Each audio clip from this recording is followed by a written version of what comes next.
સંદેશ ન્યૂઝમાં આપનું સ્વાગત છે। ઝીંઝુવાડા પંથકમાં સરકારી ખરાબાની જમીન બાબતે ખૂની હુમલો, 4 શખ્સો સામે ફરિયાદ। વડગામ બસ સ્ટેન્ડ પાસે કાર રોકી યુવક પર ધારિયા લોખંડના પાઇપ અને લાકડીઓથી જીવલેણ હુમલો કરાયો। બંને પગે ગંભીર ફ્રેક્ચર થતા વિરમગામ હોસ્પિટલમાં સારવાર હેઠળ।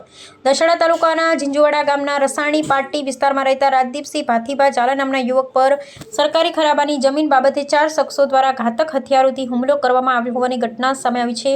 ગત તારીખ 9/8/2024ના રોજ રાજદીપસિંહ તેમના બનેવી આનંદસિંહ અને મિત્ર યુવરાજસિંહ સાથે સ્વિફ્ટ કાર લઈને ઝીંઝુવાડાથી ચાંગોદર જઈ રહ્યા હતા। તે દરમિયાન બપોરે આશરે 3:30 વાગે વડગામ બસ સ્ટેન્ડ પાસે આવેલી ચાની હોટલ પહોંચતા વિસાવડી તરફથી સફેદ કલરની ક્રેટા ગાડીમાં આવેલા ઝાલમસિંહ રણધીરસિંહ ઝાલા, નવુભા દલપતસિંહ ઝાલા, શૈલેન્દ્રસિંહ જીલુભા ઝાલા અને અનુપસિંહ કનુભા ઝાલાએ તેમની ગાડી રોકી હતી। આરોપી ઝાલમસિંહે તારે મારી સાથે ઝઘડો કરવો છે અને તેને બહુ હવા છે તેમ કહી ગાળો બોલવાનું શરૂ કર્યું અને અનુપસિંહે ધક્કો મારી રાજદીપસિંહને નીચે પાડી દઈ પકડી રાખ્યા હતા। ત્યારબાદ ઝાલમસિંહે ધારિયા વડે ડાબા પગના નળા ઉપર ઘા મારી ગંભીર ફ્રેક્ચર કરી દીધું હતું, જ્યારે નવુભાએ લોખંડના પાઇપ વડે જમણા પગની ઢાંકણી પર તથા શૈલેન્દ્રસિંહે લાકડી વડે બંને હાથના બાવડા અને બરડાના ભાગે આડેધડ મારી ઈજાઓ પહોંચાડી હતી।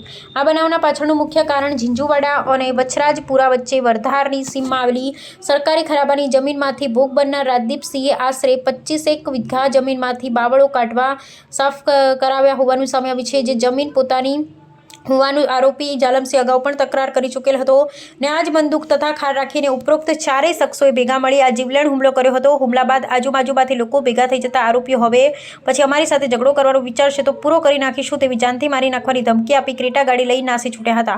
ગંભીર રીતે ઘાયલ થયેલા રાજદીપસિંહે તેમને તાત્કાલિક વિરમગામની સિવિલ હોસ્પિટલમાં ખસેડવામાં આવ્યા છે અને બંને પગ ફ્રેક્ચર હોવાથી હાલ હોસ્પિટલમાં તેમની સારવાર ચાલી રહી છે। ત્યારે સમગ્ર મામલે ભોગ બનનારની ફરિયાદના આધારે દશેડા પોલીસ સ્ટેશન ખાતે કાયદેસરની કાર્યવાહી હાથ ધરવામાં આવી છે। પ્રાર્થના સંદેશ ન્યૂઝની તમામ લેટેસ્ટ અપડેટ્સ માટે ચેનલને હમણાં જ લાઈક, શેર અને સબસ્ક્રાઇબ કરો।